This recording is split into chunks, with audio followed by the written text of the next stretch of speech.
Prie pirmo tatame kovoti kviečiami Tatenis Deividas Šin, Špūla Linas Tarnaras.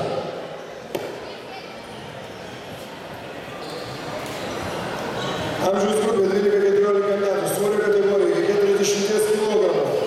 Trečiasis vietas iškovojo Zemlianskis Oleg ir Andrijauskas Pijus. Antrą vietą iškovojo Rakauskas Jokūbas ir čempionu tapo Auga Martynas.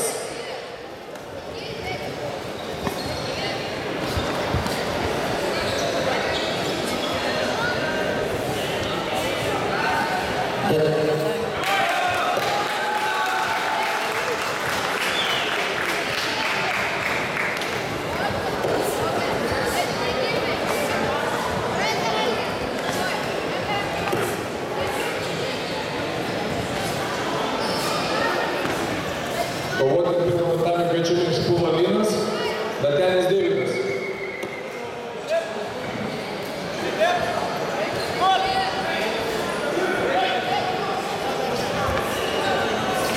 Jaunių grupės svorio kategorija iki 60 kg.